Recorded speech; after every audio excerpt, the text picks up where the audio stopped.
I'll start the December 9th Board of Zoning Appeals meeting. Item number 2 is Pledge of Allegiance. Oh, get through there. Pledge of allegiance to the flag of the United States of America and to the republic for which it stands, one nation, under God, indivisible, with liberty and justice for all.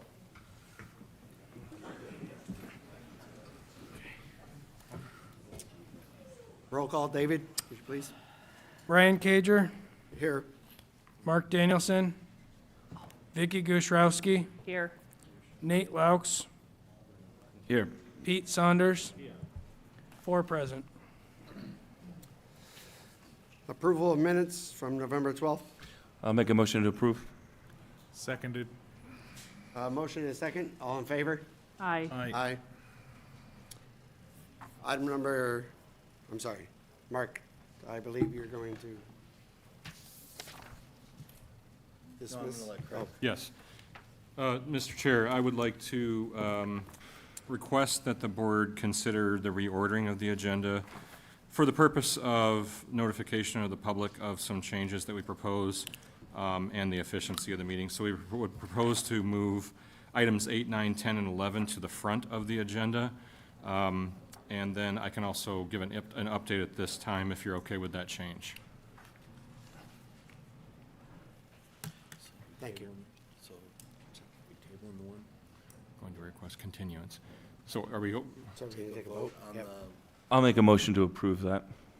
I'll second. Motion and a second. All in favor? Aye. Aye. Motion passes. okay. Thank you, Greg. So the reason for this request is, as you received a memo to this effect in your packet, there was inadvertently a timing issue as far as the submittal of the required newspaper notice for the items 8 through 11, original items 8 through 11. And as a result of that, we can't hear that this evening, so we would request that those items be continued to the meeting that we have, the special meeting we've scheduled for Thursday, December 18th. What time? 6 p.m. here in the council chambers. So anybody who is here for the original items 8 through 11, 8, 9, 10, and 11, all petitioner being the city of LaPorte, we're requesting continuance of those items to the special meeting on Thursday, December 18th.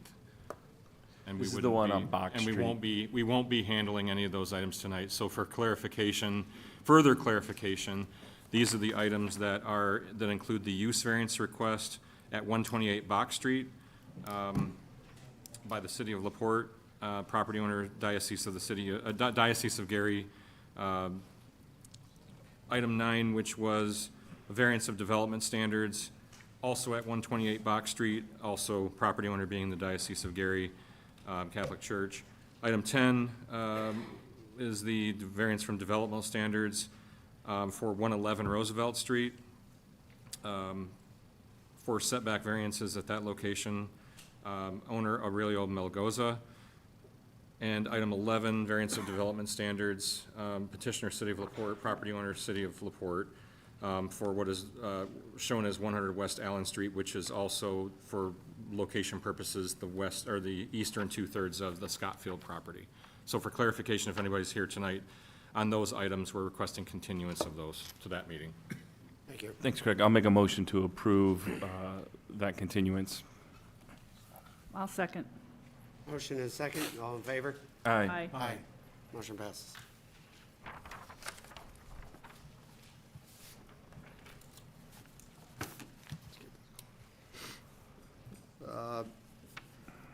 Back to item 5. Allow conversion to existing billboard to digital electronic message center, and allow 10-second intervals. Petitioner, step forward. State your name and address, sir. Robert Miller. My address is 1335 Mishawaka Avenue, South Bend, Indiana. Welcome. Thank you. I'm here to, just after sitting through all of this, I'm going to make it quick. We agree with staff on the approval. We're just going to take a current static billboard location, asking to upgrade it to new technology. go along with closer to the state standards of a 8-second flip. Currently in Laporte, it's 20, and have it moved down to 10 seconds. Thank you. You're welcome. David? So yeah, item number 5, variance of development standards 25-16 petition is to allow a conversion of existing billboard to a digital electronic message center and allow 10-second dwell message change time between sign messages. Petitioner's Lamar Advertising. Its location is at 1213 Pine Lake Avenue, or most commonly referred to as the automobile repair shop. There is an existing billboard that is located just kind of adjacent to the building, but on the western edge of the lot, as shown in the map that is, the property is outlined in red. The petitioner proposes to have a one-sided face change to allow the digital electronic message center facing the southeast towards the intersection of Pine Lake Avenue and North State Road 39.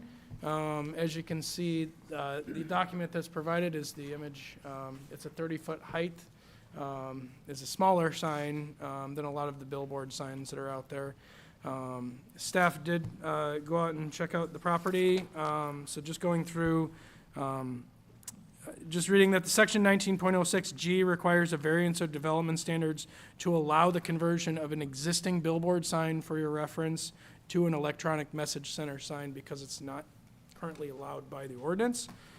In addition, section 19.06E also requires that the message on electronic message sign, or in this case, electronic message center, shall remain static a minimum of 20 seconds and shall not take longer than 1 second to change. The petitioner is requesting to cut that in half. And so staff, going through the decision criteria that you are to take into account with variance of development standards is, 1, that the approval will not be injurious to the public health, safety, morals, and general welfare of the community. The change to allow a digital electronic message center sign and reduce the change dwell time between the messages that occur on that sign will not be injurious to the public health, safety, morals, and general welfare of the community, because there are other smaller, albeit smaller, electronic message center signs that businesses have in front of the car wash further down Pine Lake Avenue. There's a ATM that has a sign, a freestanding pole sign for Horizon Bank. The Board of Zoning Appeals just recently allowed, a couple of years ago, the conversion of an existing non-conforming sign at Faze Marina, which is located not too far away from this location, to allow a digital board on both sides, on the east side of Pine Lake Avenue. And so this proposed electronic message center will not negatively impact the public health, safety, morals, and general welfare of the community, because it is not near any residential dwellings. It is not facing any residential dwellings. 2, that the use and value of the area adjacent to the property will not be affected in a substantially adverse manner. The use and value of the area adjacent to the property, which is primarily commercial, with exception of the city park to the south, at Kiwanis Teledyne Park, because it will not be viewed by any residential dwellings and is primarily visible to the users of the state highway, vehicular travelers along both state highways there, at Pine Lake Avenue and State Road 39. And again, it's similar to the existing businesses along Pine Lake Avenue. 3, the strict application of the terms of the zoning ordinance will constitute an unnecessary hardship if applied to the property for which the variance is sought. The strict application of the terms of the zoning ordinance will constitute an unnecessary hardship if applied to the property for which the variance is sought, because the proposed electronic message center sign faces the southeast and will not negatively impact the surrounding residential properties around it. The approval of the requested variance to allow conversion of the existing billboard to an electronic message center sign facing Pine Lake Avenue and State Road 39 North intersection is reasonable because it directly faces other commercial properties and there's no negative impact on any of the surrounding residential properties. So staff finds that the requested variance of development standards petition conforms to the goals and policies of the countywide land development plan. The requested variance to allow conversion of the existing billboard to digital electronic message center sign and allow 10-second dwell message change time between signed messages is compatible with the development of commercial businesses and the adjacent major thoroughfares. So staff recommends approval of the petitioner's request to allow the conversion of an existing billboard to digital electronic message center and allow 10-second dwell message change time between signed messages as a part of the Variance of Development Standards Petition 25-16, and I'll answer any questions if you have them. Hey, David, is the dwell time on Thank you, the David. other electronic signs that are along, is that 10 seconds as well for the other signs? You'll see a lot of the signs are very similar, and just driving around, you can see a lot of the signs are, Because I know with Phase, I think that was just a year ago. I thought with that one, we said it had to be 20 seconds, so we're good with the 10 seconds then? I can't recall off the top of my head, but that may have been the case, but But city's okay with the 10-second at that intersection? yeah, Okay. yeah. Are you with Lamar? I am. Do you see in other communities a common 10 seconds or 20 seconds? Do you see? 8 seconds. 8 seconds, okay. Yeah, NDOT allows 8 seconds. Okay. Most communities are 8. Okay. Thank you. Yep. Any other questions? No. At this point, I'll open it up for public comment. Is there any public comment? Hearing none, I'll close public comment. We want to make a motion? I'll make a motion to approve. I'll second. Motion and a second. All in favor? Aye. All right, Aye. Motion passed. Thank you very much. let's get this built. Thank you. Thank you. Thank you. Item number 6, special exemption use, 25-5 petition to allow salvage and recycling center. Would petitioner step forward, please?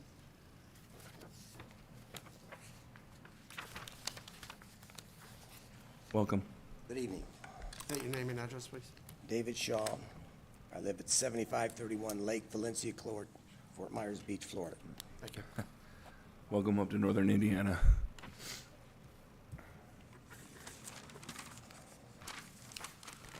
If you'd state your, I did. We're good to go? Yep. yep. Okay. My name is David Shaw. I'm the owner of Spectrum Recycling. I've been in the recycling industry for 52 years. I've owned scrap yards in Lake Station, Chesterton, and LaPorte over several years. I've owned the recycling yard in LaPorte for 26 years. The LaPorte yard location has been accepting materials since 1950. For 76 years, that yard has been serving the community. For the 26 years in which I owned the yard, we didn't have one complaint from any of our adjacent neighbors for either traffic or noise. Also, in the 26 years that we have assisted the local police departments in arresting thieves whom stolen material from the community by having videotaped them and bringing the material to us. In the last 3 years, we have paid out over $17 million to our customers. $17 million to our customers who live in the community. You can assume that some of the dollars that were spent on gas and food and others came from our revenue that we paid for the scrap. And it also generated tax revenue for the town. By having a local recycling yard in town saves the city thousands of dollars every year by accepting material that might find its way to the landfill. In the last 3 years, we have bought over 51,000 tons of steel and 4 million pounds of non-ferrous. The proposed location has an auto wrecking yard and a partially demolished factory adjacent to it. If you continue down Brighton Street, there are other businesses which store old cars and equipment. Our new location would be less than 200 feet from the old one, which was there for 75 years. On a final note, let's not forget that the city forced us to move to make room for the new bridge. My profitable company was paid by the city to move to the Brighton Street location. It took several months to come up with an agreement. When we were asked by the city if they could stretch out the terms of the payment for the reimbursement of the relocation costs, we agreed with the city not to be paid until March of 2027. Since we have closed, we have had hundreds of phone calls expressing sadness and disappointment that we are no longer accepting material. There is a lot of value for us to be in the town of LaPorte. We are not a burden, but an asset to the community. Thank you. Thank you.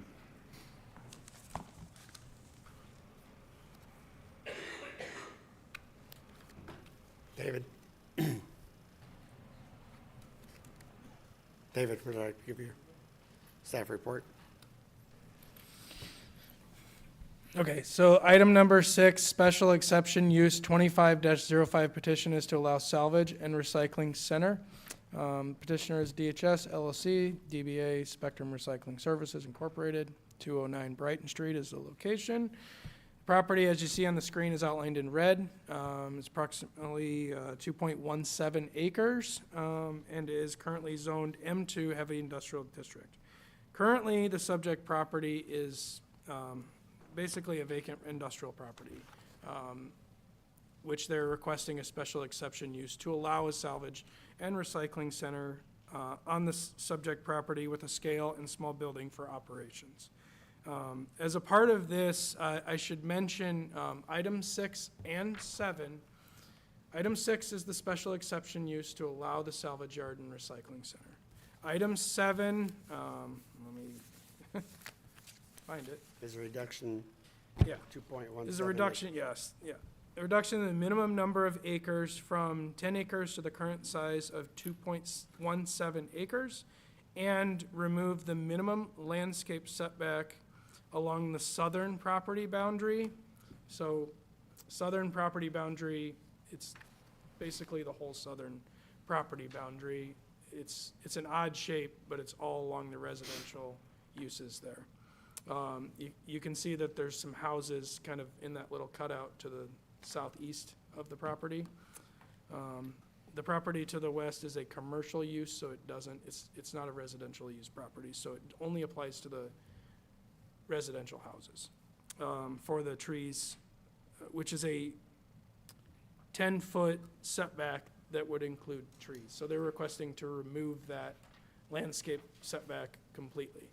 I will mention, in just going through the standards, because there are, it is important to note that salvage and recycling centers do require additional use regulations that are in section 14.17C that sets forth additional requirements. There are 9.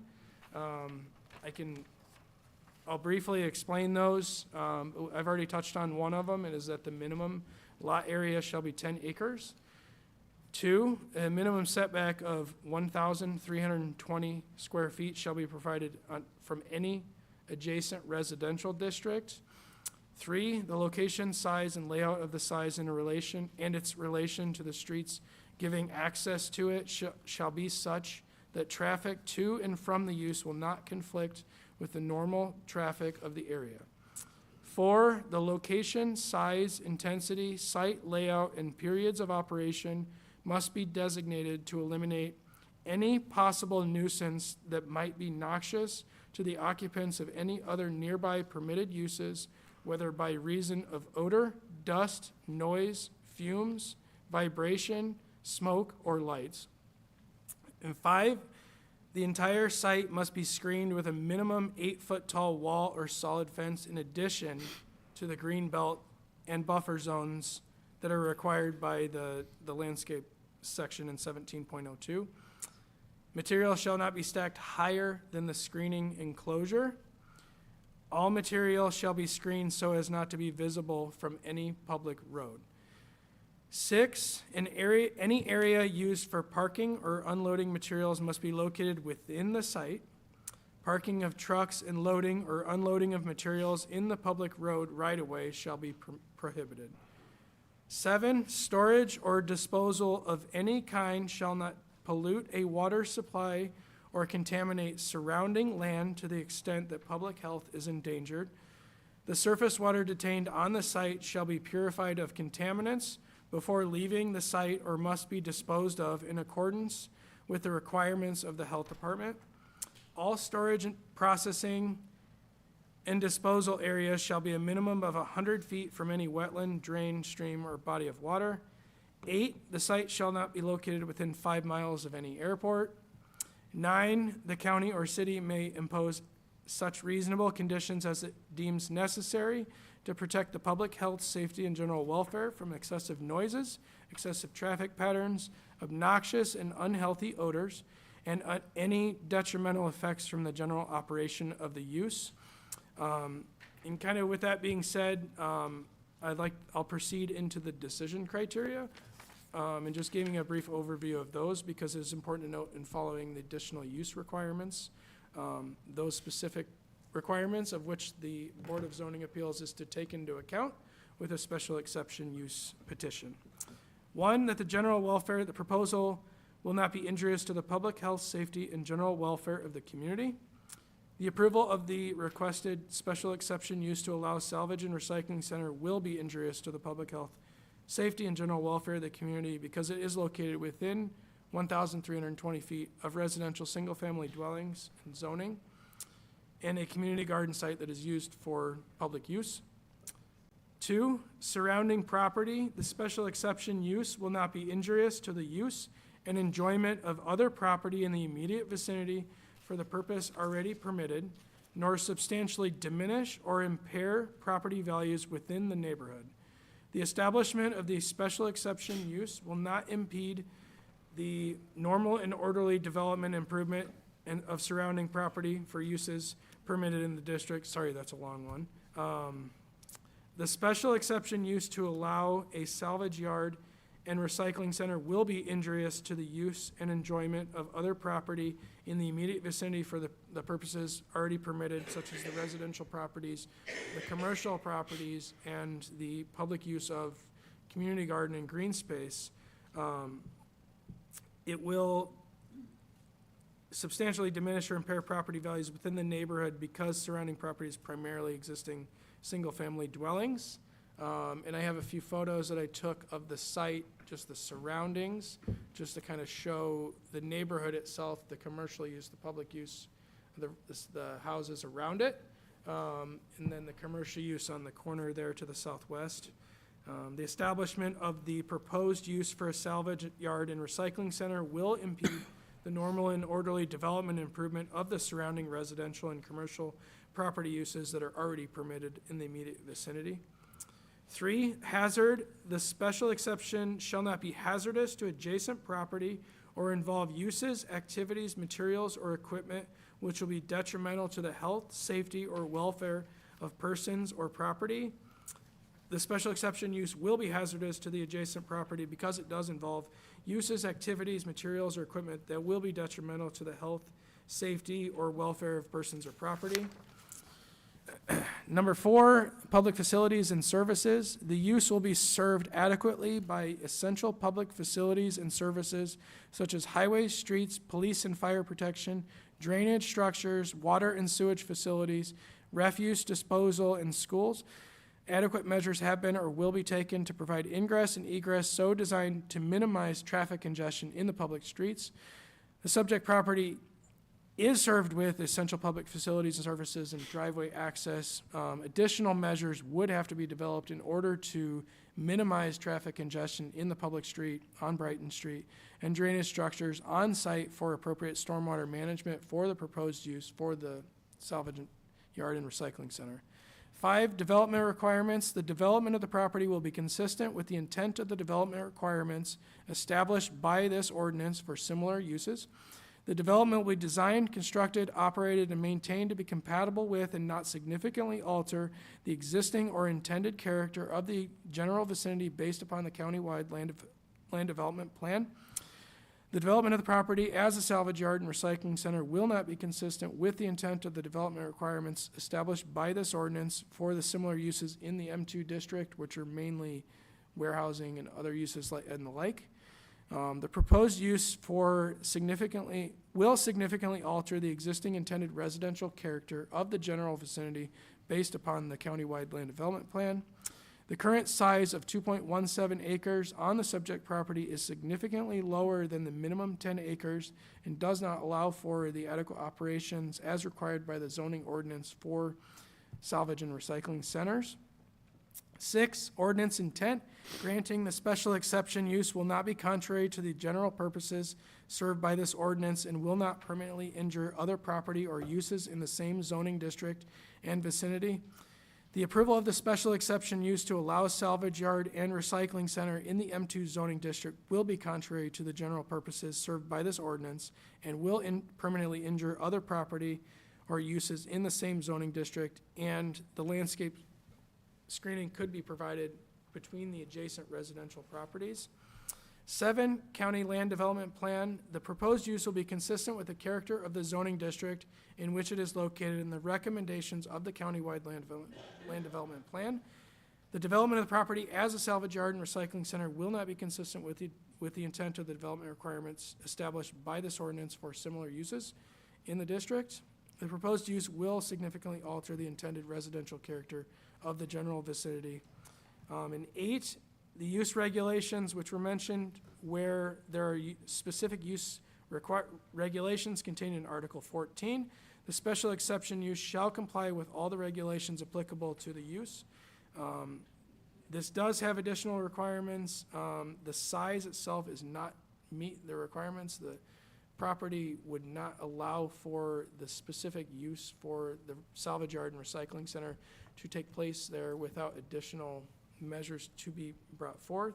So with that, staff finds that the approval of the special exception use petition to allow the salvage and recycling facility is not consistent with the countywide land development plan and general character of the surrounding commercial businesses, community garden, green space, open space, and residential dwellings within the surrounding area.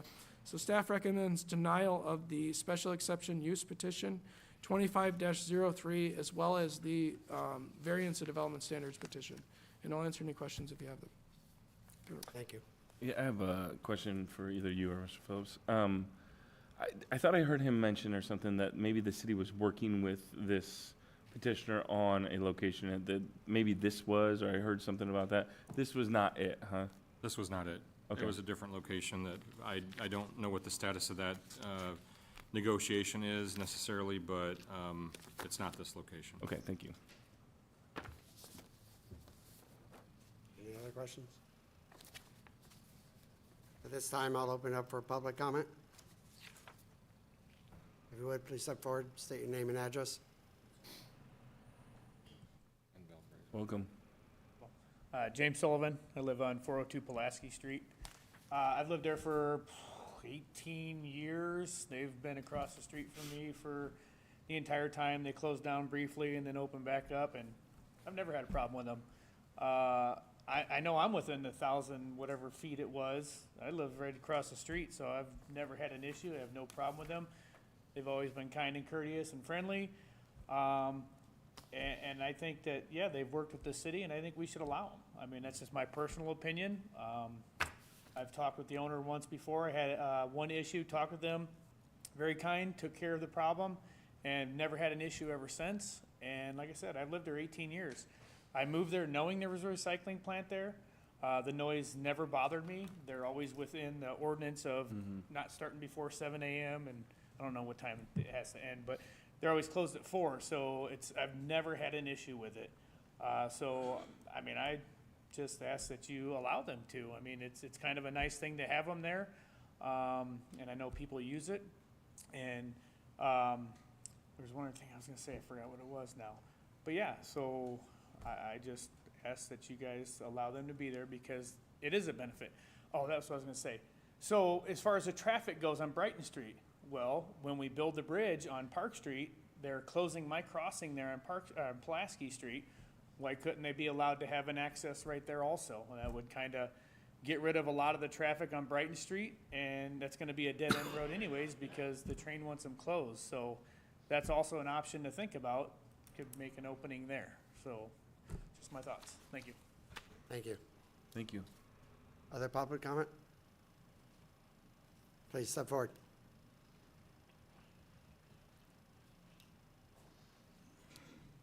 State your name and address, please. Nick Ackerman, 405 Pulaski Street. We live in east of the old lot and then a little bit north of it. I'm opposed to the new scrapyard being there. The old scrapyard was grandfathered in. There's a lot of environmental stuff we don't think about when we're collecting scrap metal. I work in the heavy industry, you know, as you see my heavy work pants and stuff like that. At my shop, any type of oil, any type of hazardous materials that are liquid that is improperly disposed of, my shop will get a $10,000 fine from the EPA for improper disposal of that waste oil and other chemicals. So our shop actually has to have a special trap, a water trap inside, just so they can contain all the potential hazards that might flow off into the municipal water supply. They buy material from places like my shop, and that material is covered in that same oil and stuff that I cannot put down the drain. That current yard has no drainage, has no way to collect any special runoff, has no way to collect any type of oil and separate it from the municipal water supply. So as it rains and the water runs into our municipal water supply, that same oil and other hazardous chemicals is going to be going back into the municipal water supply, without any type of without any sort of groundwater filtration, without any way to, you know, isolate that lot from the rest of it. Rest of the water collection. What's going to happen is that same stuff that I'll get fined $10,000 from the EPA will end up in our water supply. And like I said, we've been there. I've been living on that street for over 30 years. I don't think anyone complained about the street, the noise, because we're right next to a train track. We all kind of aware of that. But I've always seen scrap over the yard, over the fence. I've always seen it my entire life. I'm 32.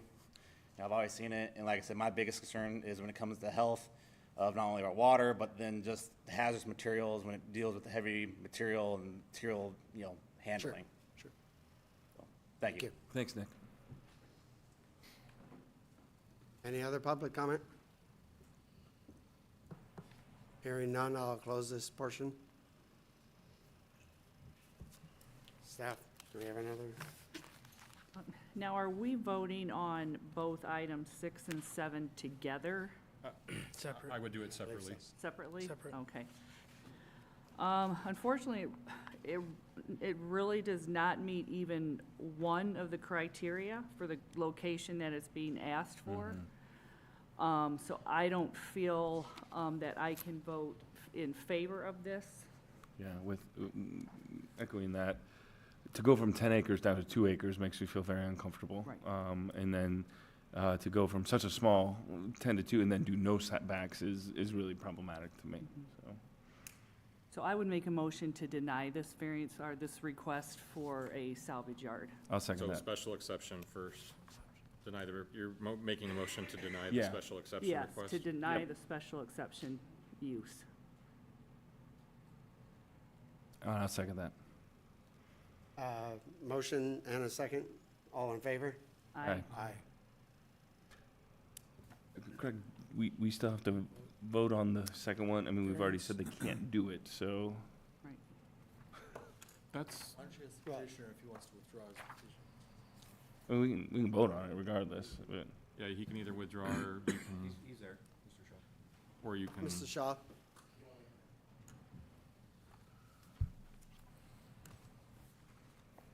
With item number 6 being denied, do you want to withdraw item number 7? It's, I guess, I mean, it's just, if we won't get 6, we won't get 7, right? That's kind of what it is, yeah. I guess I will, if that's what you want. But you know, one thing, can I say anything else to this? Just, I know I had my opportunity to talk. Basically, what you're looking at in the new location is basically almost mirrored what had been a yard for almost 75 years.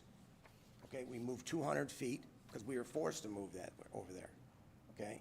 So that as far as the setbacks, we'll be agreeable to anything to make that, make the accommodations. I just want that to be said, and I understand your concerns. But basically, we're moving 200 feet. Yeah. We're in the same neighborhood. Yep. We're doing what we've been doing for years. Thanks. Thank you. thank you, sir. I appreciate your business, and I do hope that the city continues to work with you on finding a good, suitable location. Item number 12. reduce minimum lot width from 50 to 45 feet, reduce minimum side yard building setback from 15 to 10 feet. Would petitioners please step forward?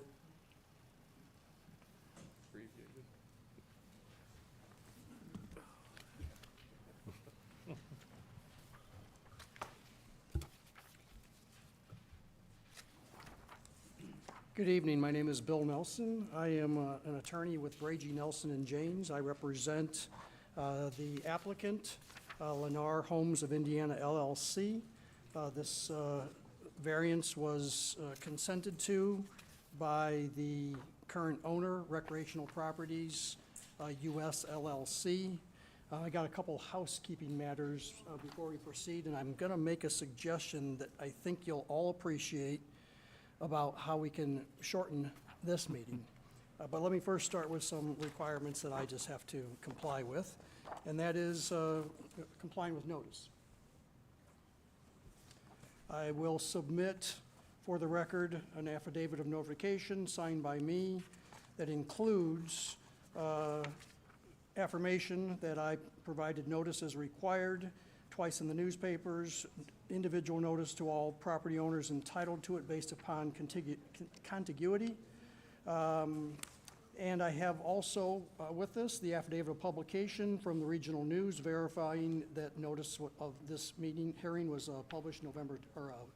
advertised November 20, 25. I have an affidavit of publication from the Herald Dispatch affirming that the notice was published in that periodical November 22nd, 2025, along with a list of all of the property owners that I certify were notified and based upon notice. I also am submitting for the record affidavit of my paralegal, Christina M. Tilden, wherein she affirms her efforts to identify every property owner entitled to individual notice, cross-check that with the real estate office, and then send out the notices via certified mail as required. And finally, we'll submit the adjacent property owners notified by mail list verifying certified mail, and I will submit those for the record at this time.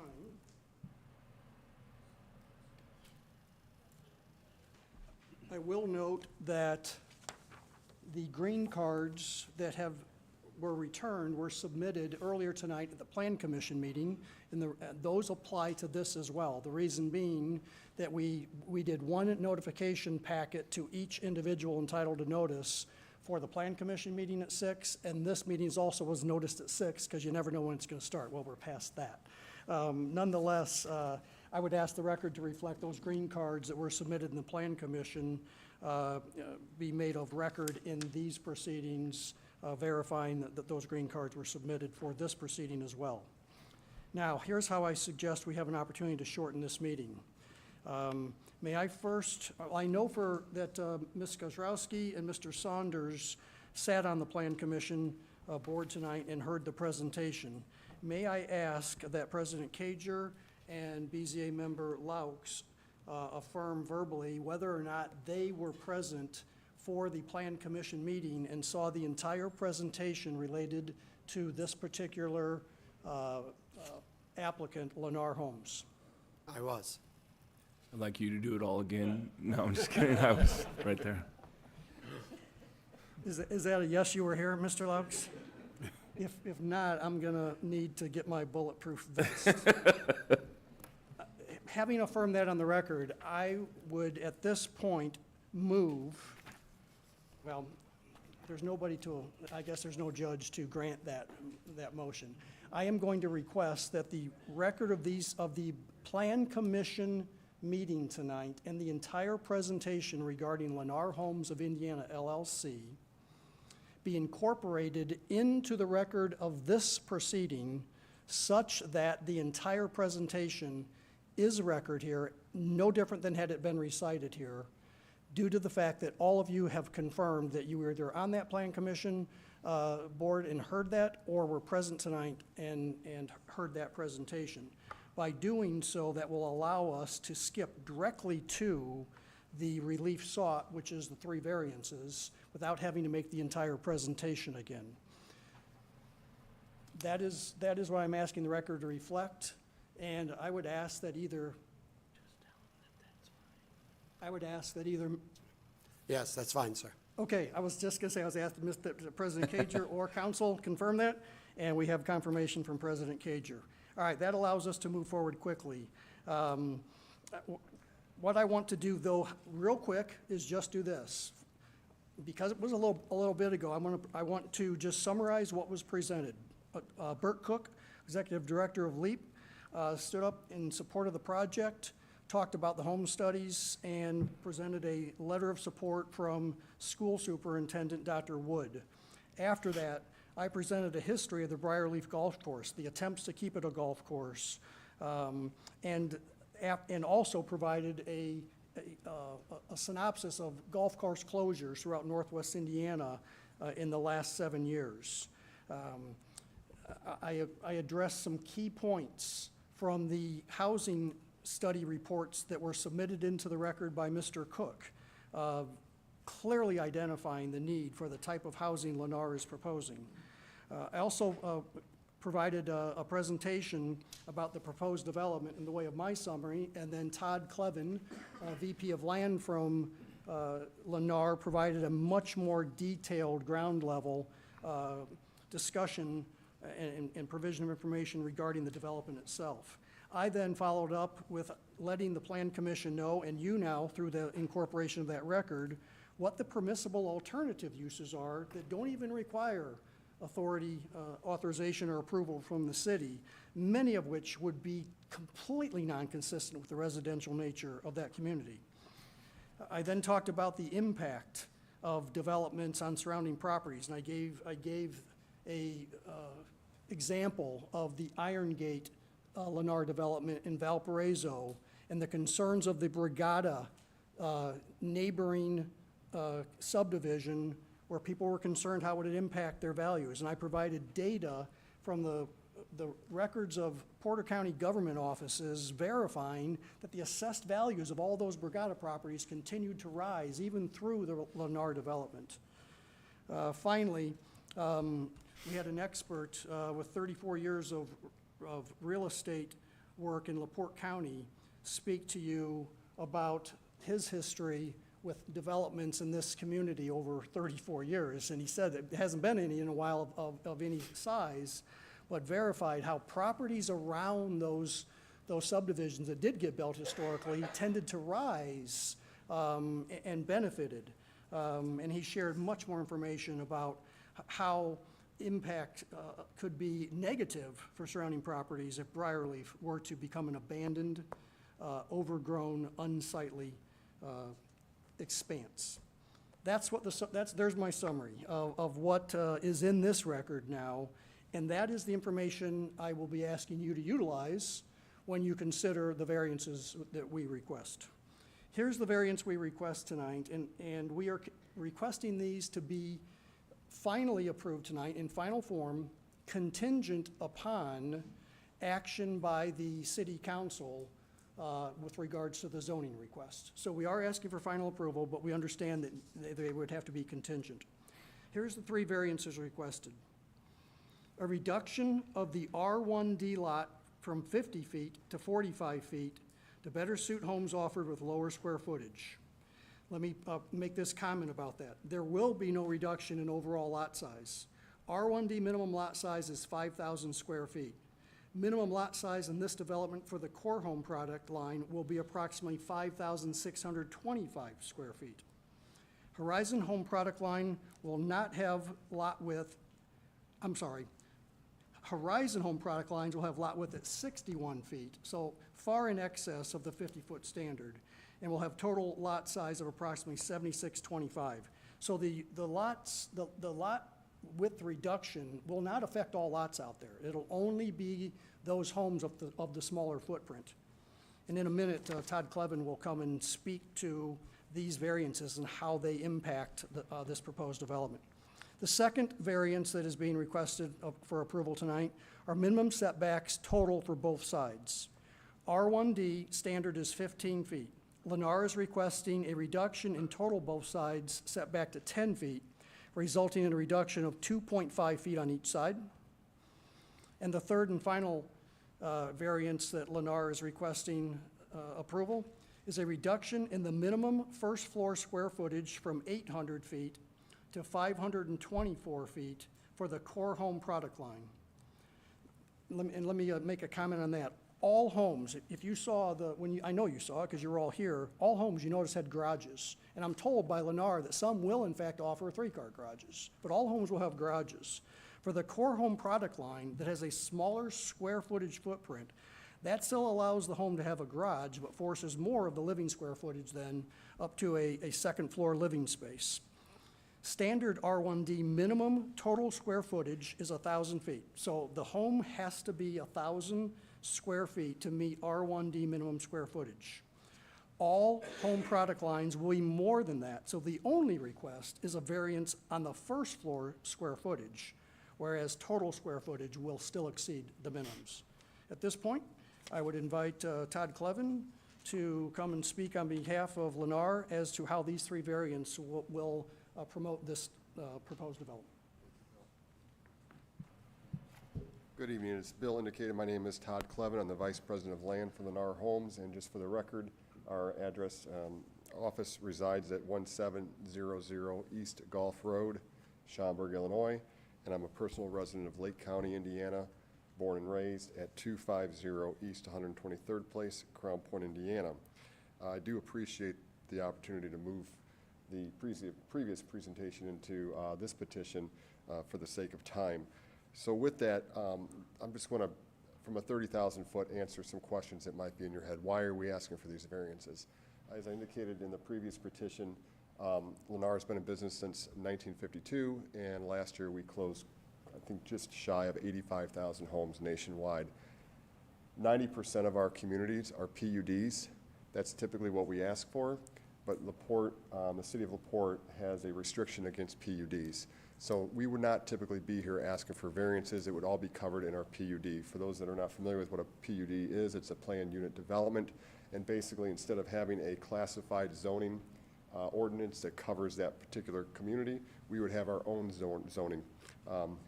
So you get exactly what we present to you and can never be deviated upon without coming back in front of you or the Plan Commission for those minor and major changes. We do not have that flexibility, so that forces us into asking for these variances. The reason for the variances, as I indicated in the previous petition, these homes, this current demographic, the buyer segment that we are anticipating targeting here has a certain attainable achievement, and our homes will start at $350,000. How do we bring our homes into that price point is very difficult, as I indicated. Everything has gone up, labor, materials, so on and so forth. Lennar nationwide is finding all kinds of ways to achieve that obtainable price point. And one way that we were able to do that is by redesigning our product, and that's what we're putting in here as the core. So therefore, we're building above the garage. More and more builders are doing that, and that's the reason for the floor request, the first floor from 800 down to 500. 3 of our plans, 3 of 8 plans, correct?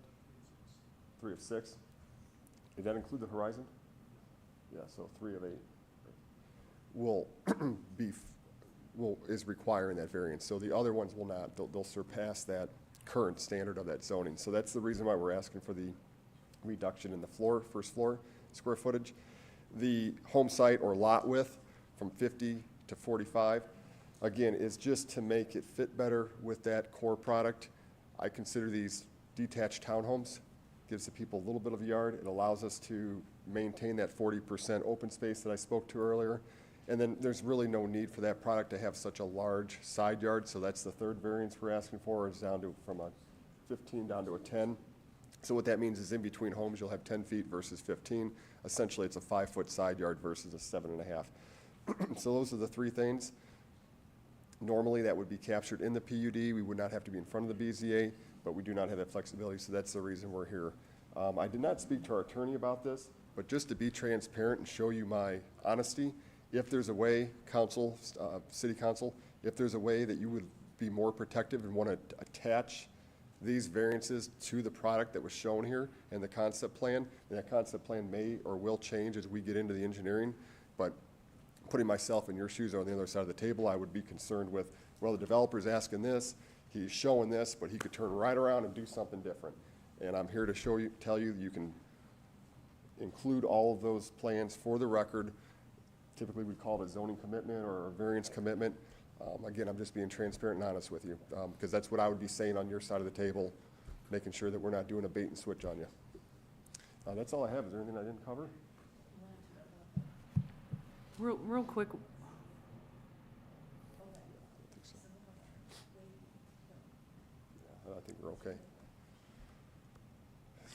one question. The 296 number you quoted in the Plan Commission for the number of homes, is that taking this lot size into consideration? If this is approved, that won't increase that number? Correct. Okay. Correct. Yeah. I have a feeling that number might go down once we get into the actual wetlands and the engineering side of things and the overland flood route. What is going to be the minimum of your 2-story square foot homes? Everything surpasses the underlying zoning. Mm-hmm. So I think the smallest is, actually, 1137. okay, so the core starts at 1137, and the largest plan is 2178. The Horizon, which is the more larger home, is on the border of the community. That starts at 1,444 square feet and maxes out at 2,607. Those price points for the Horizon start at 410 and top out at 462,000, and the core starts at 356 and maxes out at 393. And that's our initial price point.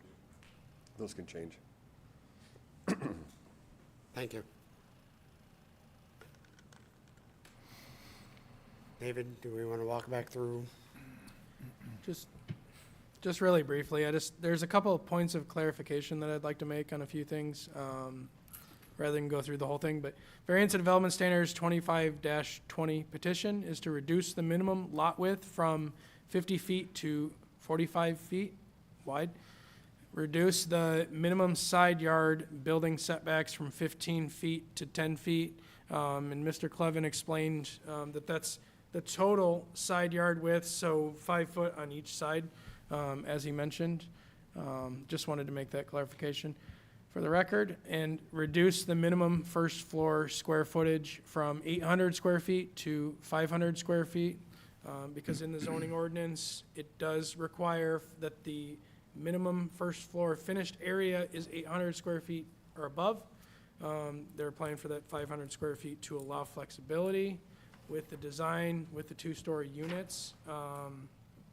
And so just wanted to, there is an additional item on top of these variances that are requested that I wanted to make of note, and is section 22.04 of the zoning ordinance, which requires a minimum building setback of 50 feet from the edge of wetlands or within a designated depressional area for all structures. Just wanted to make that known. And just really briefly going through the decision criteria, you've heard them before. There are 3 of them for variance of development standards. The first one relates to the approval will not be injurious to the public health, safety, morals, and general welfare of the community. The approval of this variance of development standards will not be injurious to the public health, safety, morals, and general welfare of the community because all of the proposed improvements related to the proposed residential dwellings will be built according to all applicable ordinances and standards for constructions, building codes, ordinances, things like that, as well as the zoning ordinance, in addition to what they're already requesting as far as the variances. The requested variances, as I mentioned briefly, is to allow the developer flexibility with the proposed rezoning to the R1 zoning district contingent with city common council approval for the type of site, single-family dwellings and lot sizes as a part of the preliminary subdivision concept that's been proposed. And 2, that the use and value of the area adjacent to the property will not be affected in a substantially adverse manner. And just so the development of additional single-family dwellings will not affect the use and value of existing residential subdivisions because the subject property is already zoned within the R1B zoning district, now a pending zoning for R1D zoning. R1B already currently allows single-family dwellings at a minimum, twice the minimum, basically, of what they're requesting with these variances. And so those are already allowed per the zoning ordinance. The proposed single-family dwelling will be similar to the values of many existing single-family dwellings in the surrounding area. The requested lot width minimum reduction allows the developer the type of single-family dwellings that they're proposing to build as a part of the subdivision concepts. Proposed single-family dwellings will be at or above the values of existing single-family dwellings in the surrounding area. And 3, that the strict application of the terms of the zoning ordinance will constitute an unnecessary hardship if applied to the property for which the variance is sought. The strict application of the terms of the zoning ordinance will constitute an unnecessary hardship if applied to the property for which the variances are sought, because the proposed residential subdivision would not be able to be fully developed without the need for a requested variance, as was mentioned, because of the zoning ordinance does not allow the use of planned development, which would be typically approved by a plan commission. This hence requires the requested variances for the lot widths, side yard building setbacks, and the minimum first floor square footage in a reasonable manner. The overall square footage of most of the single-family dwellings exceed the 1,500 square feet finished floor area, but due to the current market trends, kind of catering to more of the desires of home buyers that are seeking quality home spaces that can be arranged in a manner that you have those 2 stories with lower maintenance costs, things like that.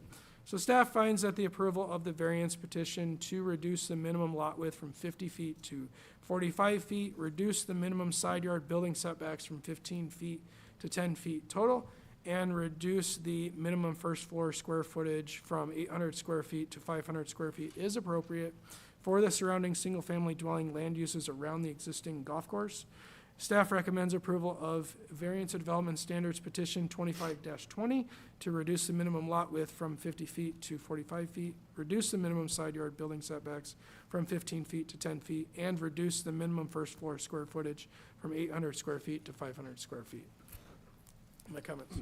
And I would just add to the staff report, just to add, kind of reflect upon the comment made by Mr. Cook earlier that there are suggestions being made by some of the consultants that we're working with in process of considering our zoning standards as a community of lowering our minimum lot sizes, minimum lot widths, and conforming more to the trends that are happening in communities all throughout the nation, where there's a need to kind of reflect what's actually happening in the market a bit better. It doesn't benefit us to subscribe to and adhere to standards that no longer fit the development patterns or the needs of our community, and it doesn't benefit us to require something that the market won't bear in terms of reality of what's being built these days. So I just want to add that and reflect on that comment that was made earlier as well. And if I might, Mr. Cager, it's important that the petitioner have a chance to make a record how it views those three standards for your evaluation. It's important that we consider the fact that based upon the information that was submitted earlier tonight in the Plan Commission that's now part of your record here, that you utilize that in the consideration of these. And from the petitioner's standpoint, as to these 3 standards, here's how the petitioner believes that all of that information and evidence that is part of this record supports these. As far as the assurance that the approval of the variance will not be injurious to the public health, safety, morals, or general welfare of the community, we believe that the approval will not be injurious to those, because all proposed home construction related to the proposed residential development will be built in compliance with all applicable ordinances and standards for construction. The proposed residential development will be engineered and designed in a manner that minimizes the impact on the existing single-family dwellings in the surrounding area. The requested variance allows Lennar flexibility with the proposed rezoning to the R1D zoning district for the type of single-family dwellings and lot sizes that are part of the planned development and consistent with Lennar's long-standing success across the nation with the housing development just as proposed for Briarleaf. I would say that as it relates to the first floor square footage variance, keep in mind they could build that with the first floor minimum. They'd have to get rid of the garage. I think we'd all agree, we want communities that have garages. If you notice, there's nothing but 2-car garages and some 3. This is actually, asking for this variance is saying, because we're gonna do a better job. We're gonna give the homeowners a chance to park 2 cars in the garage. So we really think that's actually a benefit, but yet we need to ask for the variance. With regards to the strict application of the terms of the ordinance, whether it will result in practical difficulties and hardship on the property owner, I'll do that one now. Strict application of the zoning ordinance creates practical difficulties due to the property's unique size, odd shape, and historic configuration as a golf course. The ability to continue as an operational golf course has been eliminated due to longstanding and annual financial distress and unsustainability. These conditions are not self-created. They arise from a nationwide and Northwest Indiana regional decline in the golf industry. And the current owner is part of this. They still own this property. So when we talk about hardship, the current owner's efforts to sell the property for continued use as a golf course proved to be unsuccessful, leaving the owner faced with little option but to seek sale of the property for an alternative use.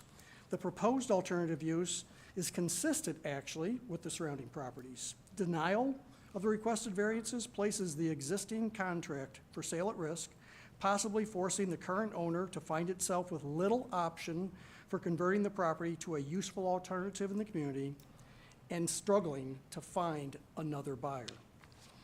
The strict application of the terms of the zoning ordinance will also constitute an unnecessary hardship if applied to the property for which the variances are sought, because the proposed residential development would not be able to be fully developed without the need for the requested variances to adjust for minimum lot widths, side yard building setbacks, and minimum first floor square footage in a reasonable and consistent manner with the applicant's longstanding history of delivering this product in many communities over and over and over again. Finally, the requested variances are necessary to allow construction of the Lenore Core and Horizon product lines, which rely on standardized truss packages and lot configurations that deliver attainable housing at price points competitive in today's market and needed in the city of LaPorte, as proven by multiple home study reports. Without these variances, redevelopment would be economically infeasible, likely leave the site vacant and deteriorating. Granting the variances preserves a substantial property right enjoyed by surrounding residential properties and enables the only realistic and beneficial use. And finally, the assurances that the land of the area will not be affected in a substantially adverse manner. The requested variance will not affect adjacent properties in a substantially adverse manner. Because of this, this project is fully compatible with the current surrounding uses.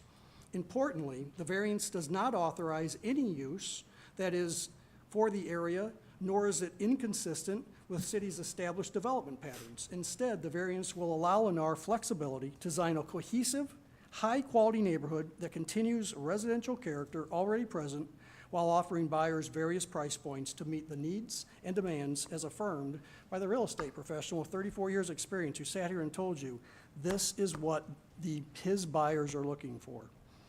Additionally, Lennar is providing new storm basins, maintaining existing wetlands, constructing new internal streets, and installing modern utility infrastructure, all of which will improve rather than burden surrounding properties. Finally, without the variance and resulting project, the Briarleaf Golf Course would likely remain, will remain permanently closed and unused regardless, which presents a far greater long-term risk of deterioration and negative impacts on nearby home values than granting these variances possibly could. By contrast, the proposed variances support reinvestment, stabilization, and improved aesthetics in the area. Having met all the standards for these variance requests, on behalf of Lennar Homes of Indiana LLC, I respectfully request the BZA to grant final approval of the 3 variances requested, contingent upon approval by the City Council of Lennar's request for rezoning the property to R1D.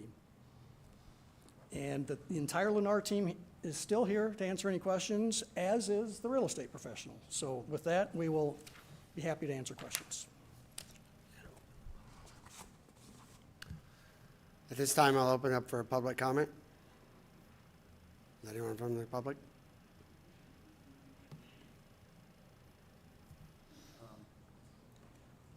My name's Tim Conowitz. I reside at 3199 North Briarleaf Court. On December the 4th, 2025, I contacted Dave Heinhold requesting formally requesting a variance to the zoning change at the property. That time I was told I would be put on the agenda, and I'm not.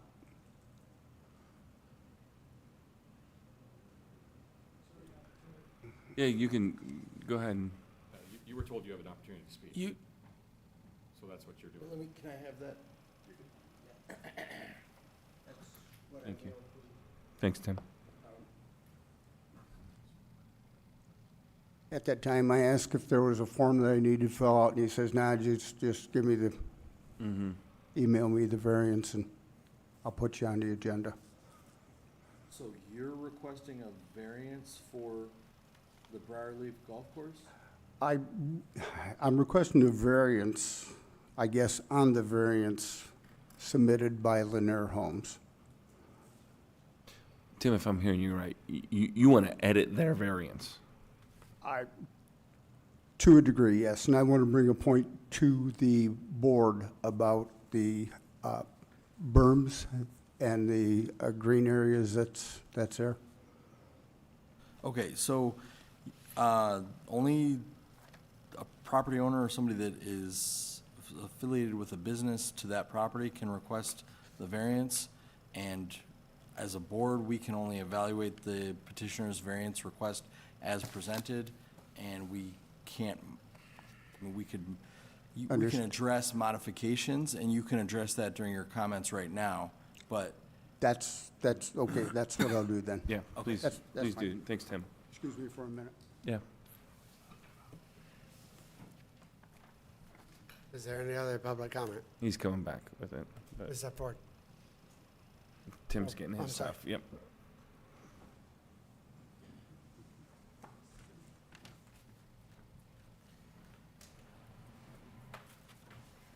Thanks, sir. Thanks, buddy. What's he saying?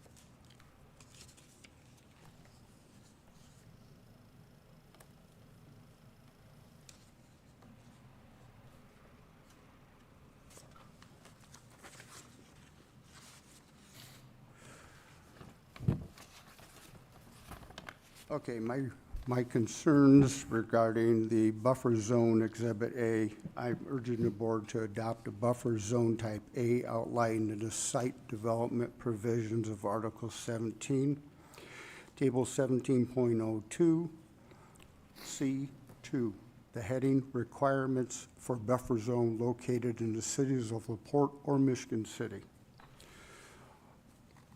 And that would be Exhibit A.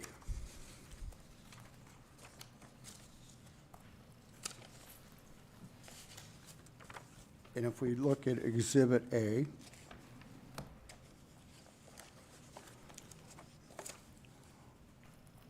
we'll see that 1, 2 family residential in RD1 has none.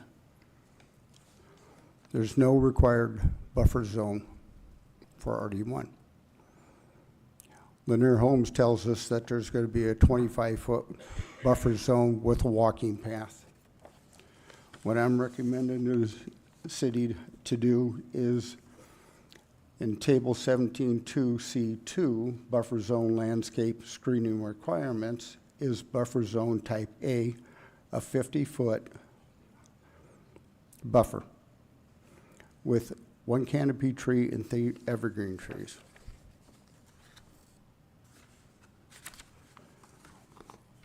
Without the buffer zone, I'm going to suffer the following, but not limited to: road noise as the main subdivision street adjacent to Progress Drive is within 130 feet of my property.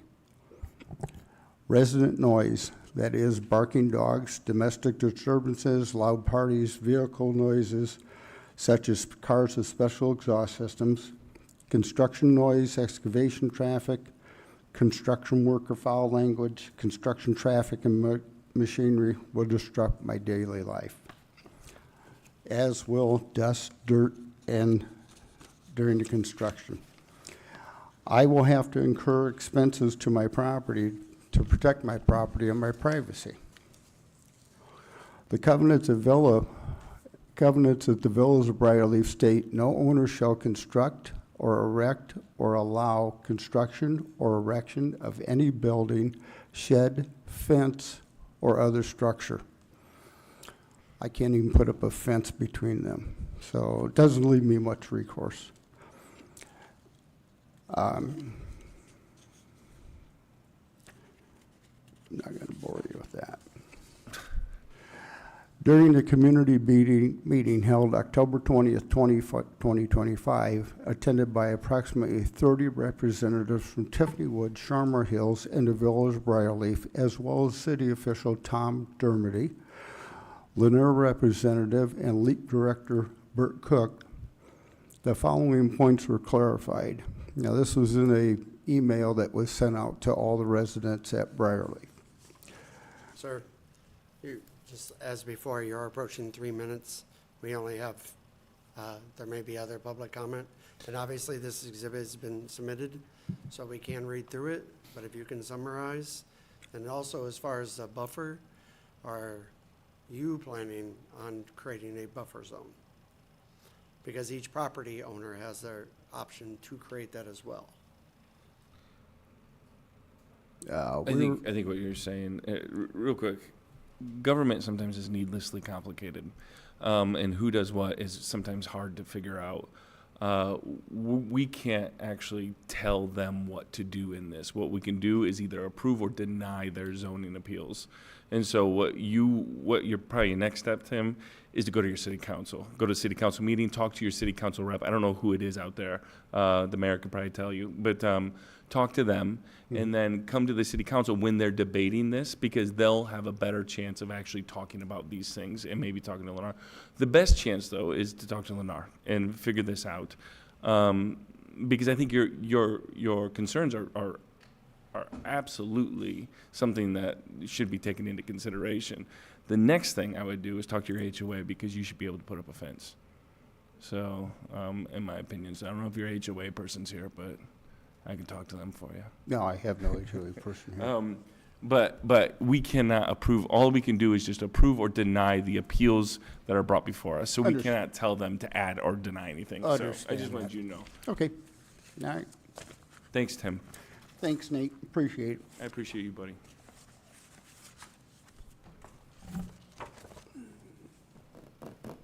Please step forward.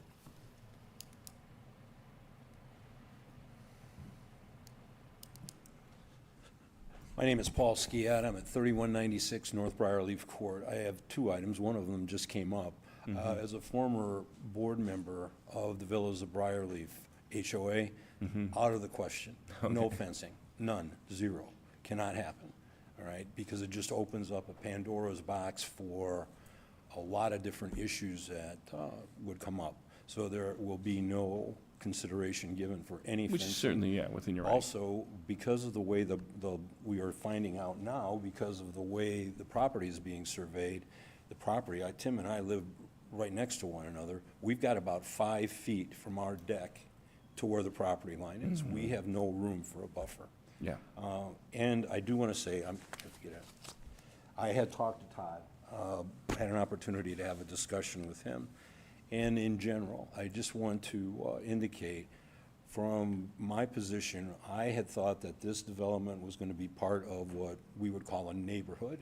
The city of LaPorte, we just got annexed. I told you my sob story about that in the beginning of the other meeting. But now, in talking with Todd, he did not say this, but I'm getting an inkling. There's some exclusivity here. I'm even talking about I'm thinking about gated community, because I asked about the parks that they're going to be putting in. There's a very strong possibility the people at the Villas of Briarleaf or Tiffany Woods will not have access to those. I'm not even sure we're going to be able to walk on their streets. Now, we share our streets with Tiffany Woods. Tiffany Woods shares our streets. We're part of the city. I'm concerned now. I'm gonna talk with Todd some more about this, but if we're gonna be part of the city of LaPorte, there needs to be an attitude that this is the city. I recognize they're gonna have their own HOA. We do too. Yeah. All right? So I'm concerned about that from an overall standpoint. Is this what we're talking about for the city of LaPorte and the neighborhoods? Those are legitimate concerns, Paul, sure, yeah. Thank you.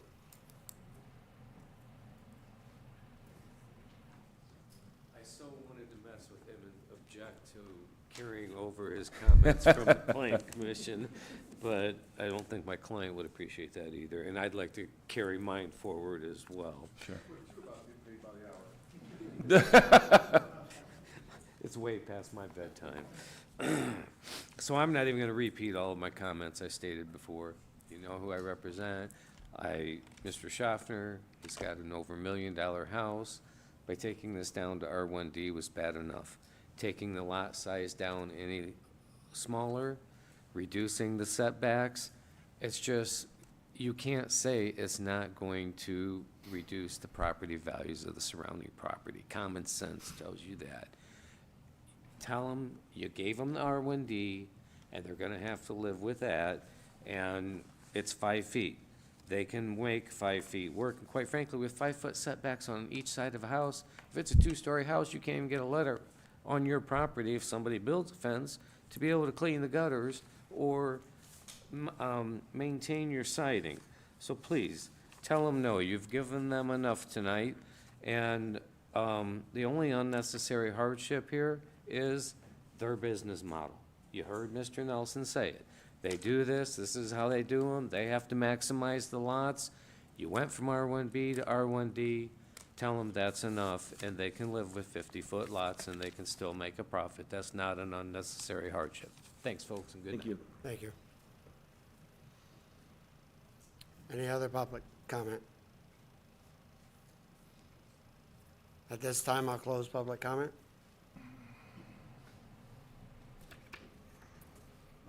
As far as responses to the folks that just spoke and certainly offered, as Member Lauk stated, legitimate concerns. I'm going to have Todd Clevin from Lennar address the buffer zone issues, the concerns about exclusivity, access to amenities, the ability to walk down the street.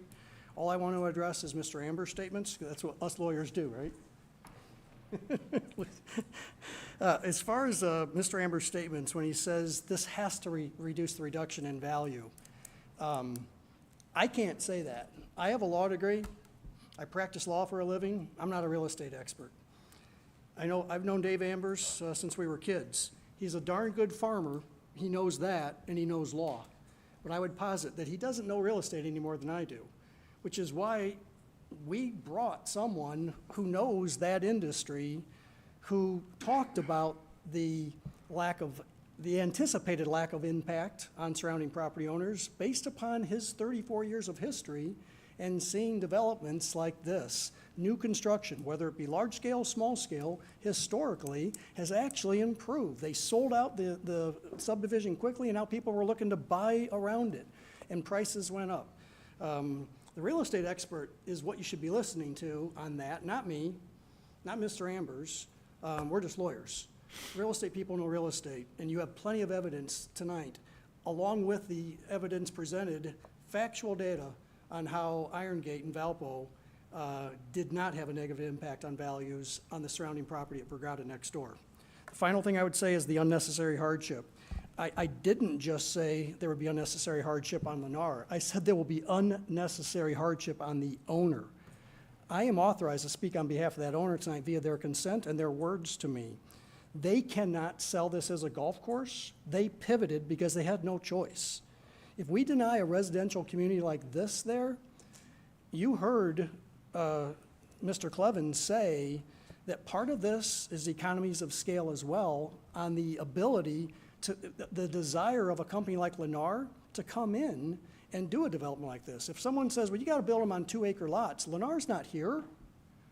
I don't see any developers in our community standing up and saying, let's build big homes on 2-acre lots. We already have that. We have Legacy Hills. Thank God we have Legacy Hills, because there's people out there that want those homes. But there's still empty lots out there. That's indicative of the market. Our real estate expert said that the market in this area is demanding homes like this, such that when he can't deliver them, they get in their cars and they go somewhere else. Probably to Iron Gate is one of those communities that they end up at. So the unnecessary hardship here is not, Lennar could pack up their bags and leave. They could. They won't do this development. Unnecessary hardship is what you put back on this owner, who is a consenting party to this petition tonight, who tried. I give them credit for trying to keep it a golf course. They couldn't do it. Couldn't even get a golf course broker interested in trying to list it for them. They just said, no, we're not interested in listing it. It's just an unsustainable recreational use anymore. And to deny this absolutely will place an unnecessary hardship, because now we got a residential project shut down. We can't sell it as a golf course. Do they start looking for the slaughterhouse? Do they start looking for the farmers who might want to convert it to agricultural use and bring in the cattle, the livestock, whatever they want to bring in? Does somebody show up and says, all right, put in a manufactured home site? There's restrictions. I'm not gonna say it's carte blanche. There's restrictions, but a manufactured home site could go in there.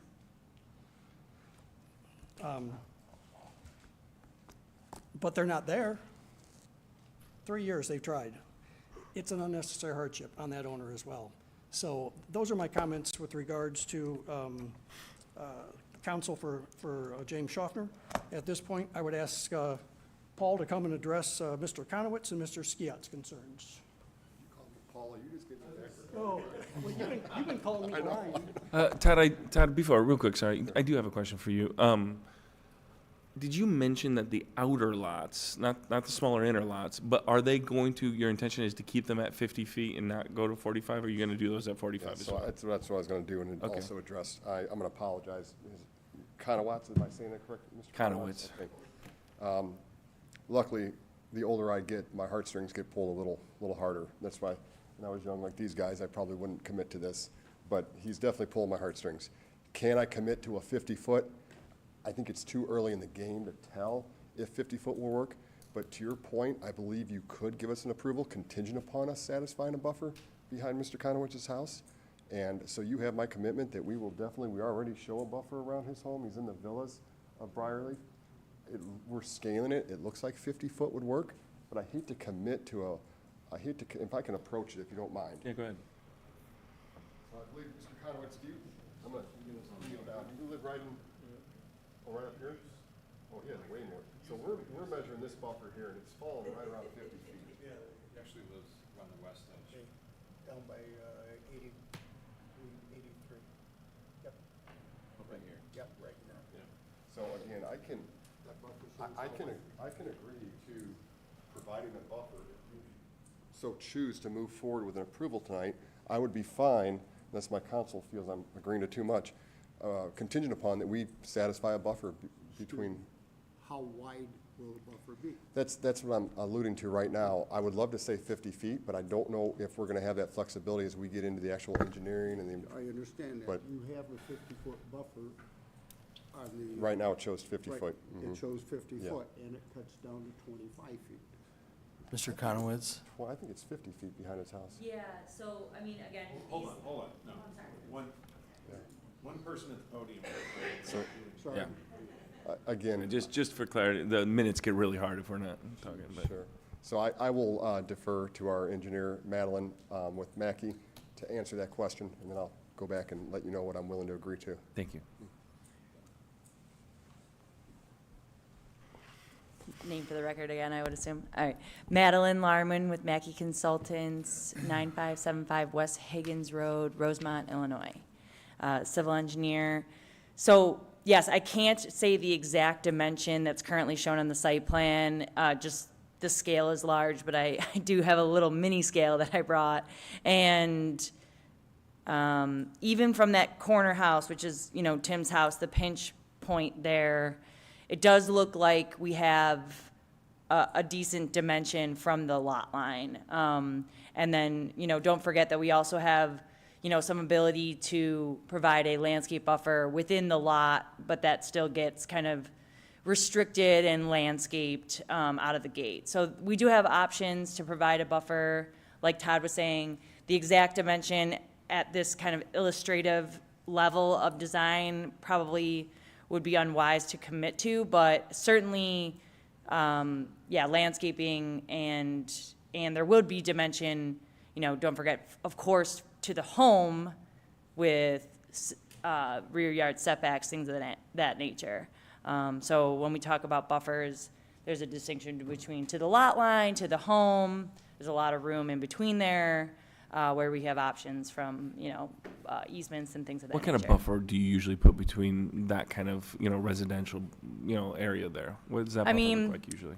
I'll be honest, sometimes none, just because it's residential to residential. Yeah. The most common thing we see in other municipalities has to do with type use changes, not necessarily, if it's residential to residential, it's probably case specific, how long have certain residents been there compared to others. But yeah, typically like buffer requirements that we see are between different uses, not necessarily residential to residential. Could you possibly, when you're doing and plotting this more, keep in mind that they can't put a fence up? Yes, absolutely. Like I said, based on like just looking at it, because this scale is so large, that's a 300 scale drawing. Sure. It looks like a very tight space, but in reality, that is actually, a decent amount of space there. Like I said, I'm using like a little metal scale, and it looks to be, I would estimate 35 at the moment. So that's kind of why I'm saying, Todd, maybe we can agree to 35 with a 15-foot on the lot. Things, that does seem like we can probably work something out.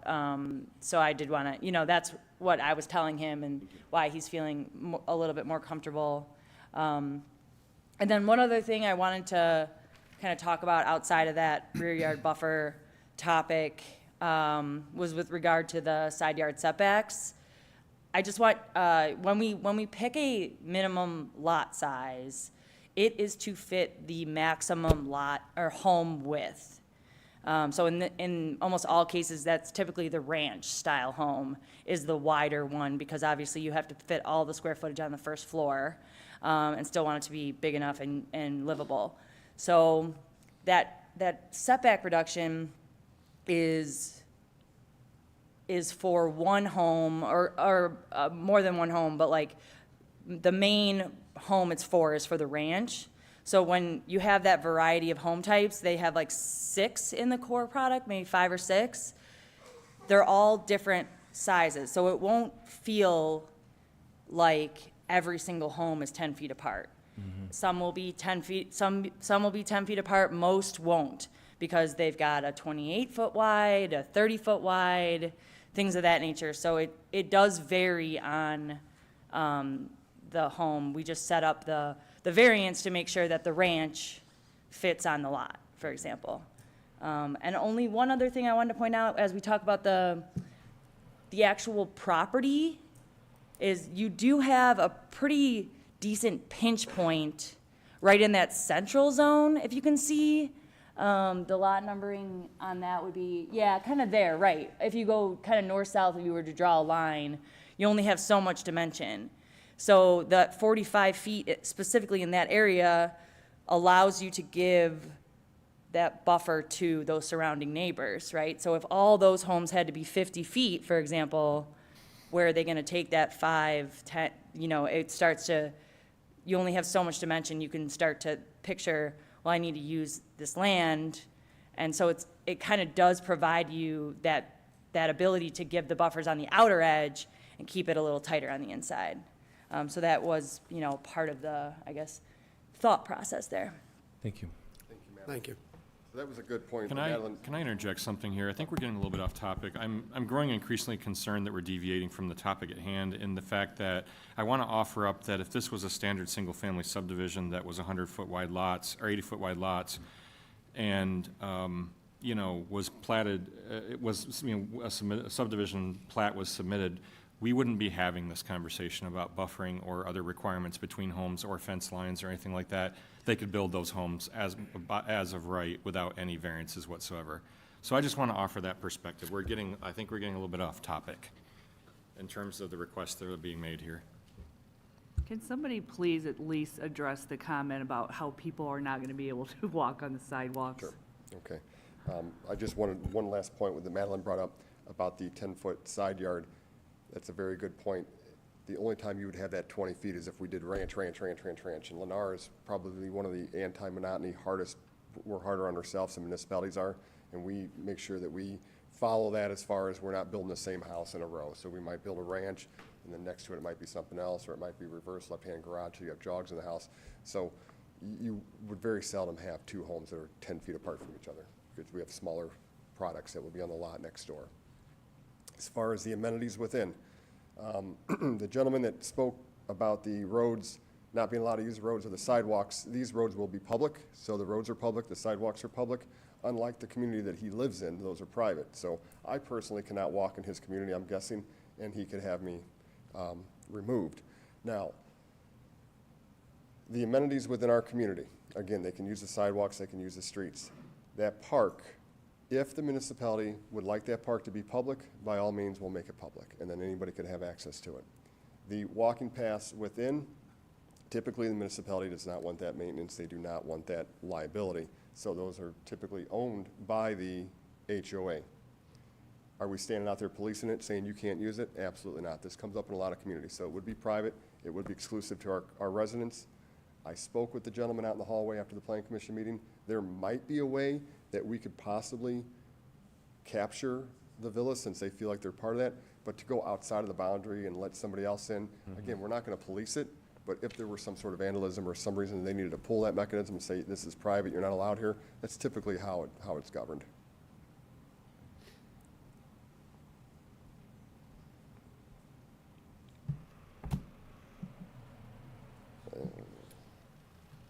Public comment's been closed.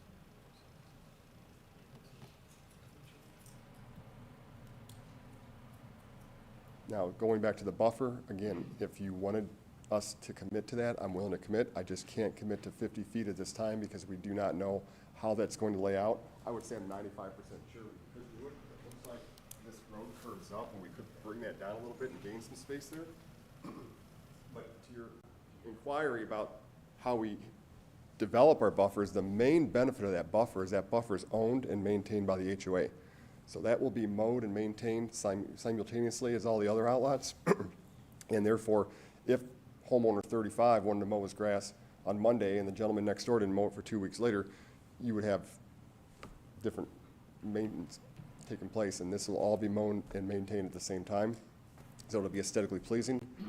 But I just can't commit to 50 feet, but I can commit to a buffer being constructed behind his house.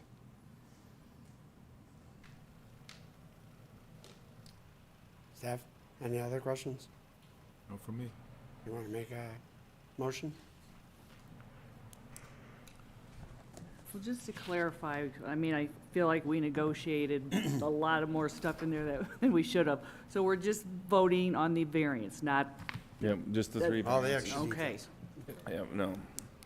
But it is hard, and where I take a little bit of issue with the city planner is that these variances do impact our neighbors over here, right? And so we want to be kind to them and make sure that we do have these conversations and address our concerns, but correct, they're just these three.